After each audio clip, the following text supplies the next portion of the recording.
Hey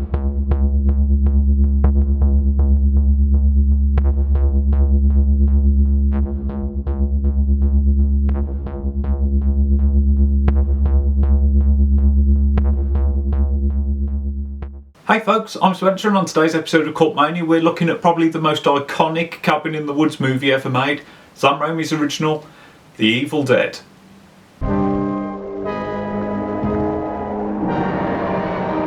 Now I'm reviewing this mainly because it's just been re-released in 4K, so this is going to be a mixture of a review of the film and a review of this new release.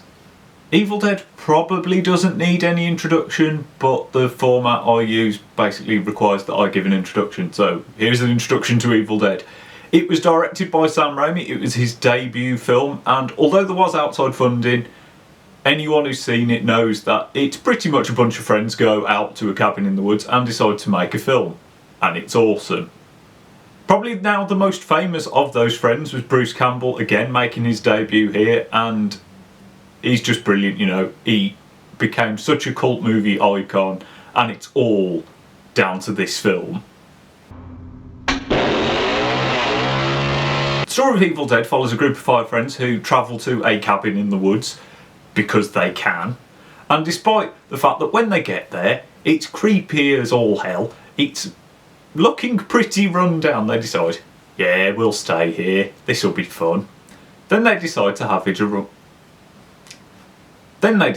a rummage around, and they discover the Necronomicon Ex Mortis, a book bound in human flesh, along with a dagger and some translations of the Book of the Dead. And they decide, let's play those recordings. And then they unleash demons that possess them all and kill them all. Basically, a lot of really good decisions. I mean, if you found this thing in the basement of where you were staying for your holiday, would you stay there? I mean, I know it's handsome, but I won't be hanging around. All of the characters in Evil Dead are pretty much caricatures. You have the nerdy one who basically guesses that everything is wrong. You have the sort of pure cheerleadery looking one. You have the vaguely horny one, less so than in other films, and the knobhead, who's super duper knobhead here. I was like, why is anyone friends with this guy? And then you have your hero. The film's hero being Ash, played by Bruce Campbell, is probably the only thing that could vaguely catch you off guard here, because this is the point in horror where final girls rule. You know, there aren't male final boys. They are always either the monster or the old guy that perhaps comes and shoots the monster at the end. They aren't the person who has to survive and take on a heck of a lot of punishment, which is probably what makes Ash and made Bruce Campbell so iconic, is that he takes an absolute pasting in this film. He puts up with so much, and you can tell that it's him, because this film is incredibly slapstick. It's just that rather than comedy, which the later films would go into, it's still horror. It's just a lot of people getting hit and thrown around. But it's this dedication to just sheer throwing action and gore at the screen that is such a part of why Evil Dead is so loved, and it's such a part of why Bruce Campbell is so loved, because he's willing to just put up with it. He really, you can see that he has that star quality even here. You know, he's a cut above everyone else in the film. But far more than the characters, Evil Dead is known because it has some of the best cinematography in any low-budget horror film. I mean, even from the start, where you have the really cheesy fonts, but then you have this lovely, weird shaky cam tracking across a lake, and then you move through the trees, and it's to open the film with something like that, when, you know, most horror films will open with a static shot of some scenery. It just tells you straight away that you are in for something so different and so much fun. I think that's the great thing. You can just tell that all these people just turned up somewhere and went, what can we do? What can we do that we haven't seen before? Or just coming up with ideas and going, yeah, that will look good, we'll do that. I mean, those tracking shots, they are so iconic now, because, I mean, they're in every Evil Dead, but you can't, if someone says Evil Dead to you, you think of those fantastic, you know, the whooshing through the trees, chasing people, and, you know, going all the way through the cabin, and they just got bigger and bigger as the series went on. But even in this early format, they still look fantastic. And it's the fact that they're not the only fantastic thing here. I mean, you have shots from inside a clock, you have awesome POV shots, you have shots that are just covered in blood, you are watching it through, you know, a red screen, you have there's a shot where Bruce Campbell jumps over the camera, and I tried to film a shot like that for one of my like really, really early short films, and it was terrifying, and I can't believe that they were like, yeah, let's do that. I think there is a genuine naivety to how this film is made, but it's come off and it works so well. And all that creativity extends to the gore and the horror aspect. I mean, there is so much stuff in here that, again, you just wouldn't think people on a low budget would go for. You know, you've got people being stabbed with pencils, you've got a ridiculous amount of sort of people being shotguns, you've got chainsaws. I mean, all of that doesn't compare to the fantastic stop motion at the end, which is just comes out of nowhere. And every time I see it, I'm like, it's not going to be as good as I remember, and then it's better than I remember, and I thoroughly enjoyed it this time, because you just go, Evil Dead is this weird sort of thing where everything that's great in horror, up until the point that Evil Dead comes out, they've managed to put it in, and that should feel really overstuffed and sort of baggy. It doesn't, because you just got this constant barrage of awesome little nods to other horror films and just fantastic effects. I mean, they don't look real, and in some places they do look a bit ropey, but they've just got so much charm to them. Even, you know, just the sort of white-eyed, dead-eyed look. It's just so good. And it really does help that, you know, all this stuff starts happening about 3 minutes into the film. More like spooky stuff then. And then you just tip over into the gore, which takes up like the entire second and third act. It's fab. It still holds up because it's just exciting and fun to watch. And all of this creativity on screen, whether it's in the cinematography or the gore, now looks even better now that it's been put into 4K. It's great that this film is in its correct aspect ratio, which I know I shouldn't have to be pleased with, but people have done horrendous things with restorations in the past. You know, the DVDs were all over the shop. Here, it's in lovely 4:3, looks great. The amount of detail that you pick up when watching this film, again, it's great. You aren't necessarily gaining masses of stuff that you might not have noticed before that's super important, but it's stuff like when they approach the cabin, you can see that a twig has got caught under the car and it's being dragged along. That's how crystal clear the image is now, that you can notice little tiny details like that, and it just helps you enjoy the quality of the filmmaking, and it means that you aren't being distracted at all. There is nothing here where the negative looks damaged. Everything is crystal clear. There are just no weird little like wobbles or flicker, nothing like that. It's amazing. And it's all really, really helped out by the fact that the colour grading is expertly done. You really get a sense of the cold autumn that they must have shot the film in the daylight sequences, but this improved colour grading really comes into its own when you are, I mean, most of the film takes place at night or in a dark basement. It really, really, really helps because you have shades of darkness now. You aren't just looking at a wall of black with a face in it, or half a face.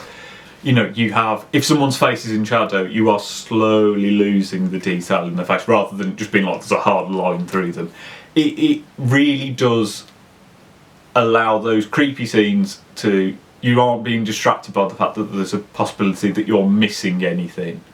But it never looks too bright. It hasn't been over brightened. It is dark in the best way, which is something that horror films these days don't even get right. So, props.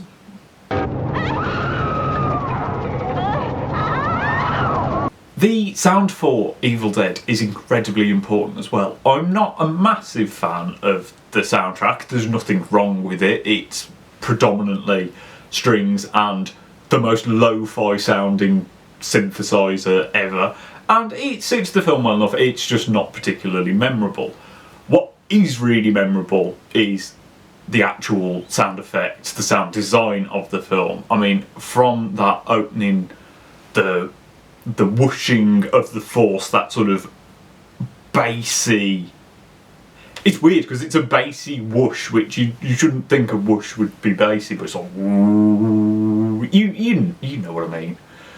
It really sort of, if you've got the film turned up really loud, which you should, it sounds so ominous and powerful. It's great.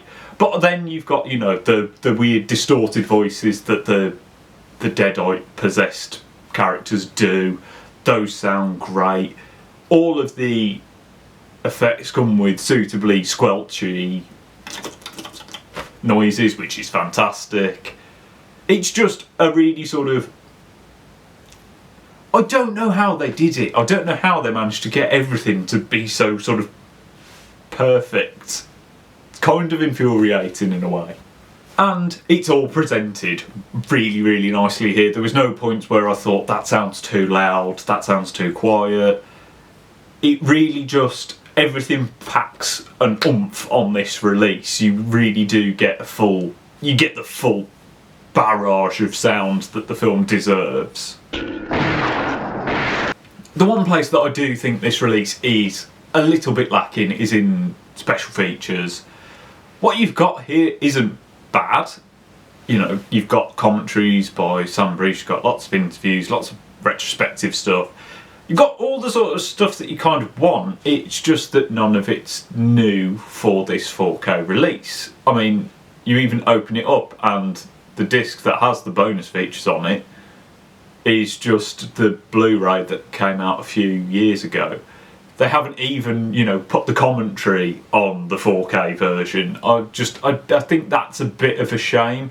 Or, you know, there's nothing about the 4K restoration, or just, it would just have been nice to have something new for people who are upgrading. And, you know, if you compare it with like the Dawn of the Dead release that I reviewed last time, it's just, it's underwhelming by comparison. It probably wouldn't feel so bad if that wasn't the last 4K reissue that I'd seen. You do get a poster, but it's not huge. It doesn't have the new artwork on it again. What is it with people not putting the new artwork on things? It's bizarre. Unboxing, eh?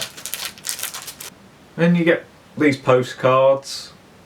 I mean, they're cool. They've got, like, you know, iconic sort of lobby card style artwork on them. But again, it just doesn't feel like as much effort has been put into this release as other releases have. Come on, Sony, pull your finger out.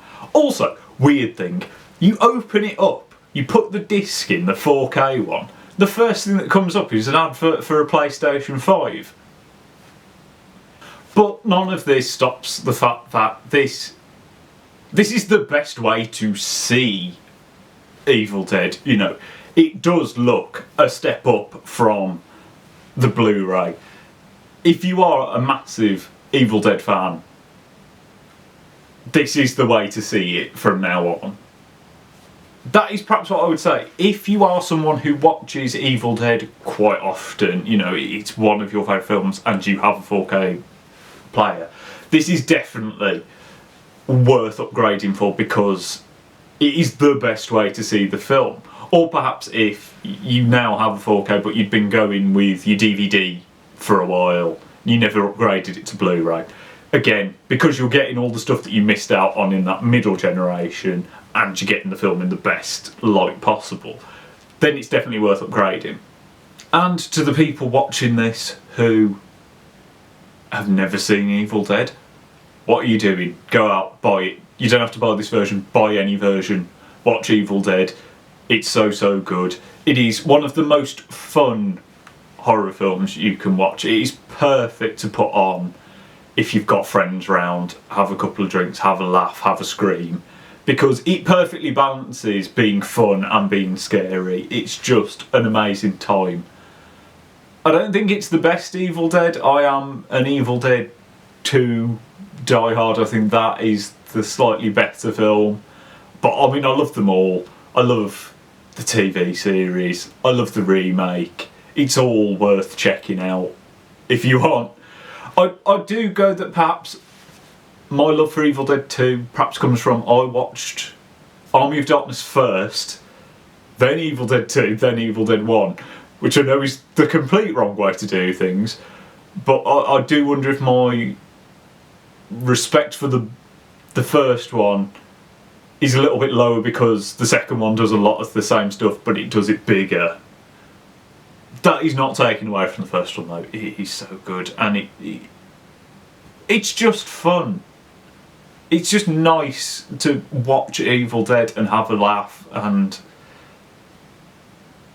it's a really special film, and I don't think it gets talked about a lot, and I still don't think it gets talked about enough. It's the perfect horror franchise, but that is just my opinion. What do you think of Evil Dead? Have you bought this new 4K version? Which is your favourite Evil Dead?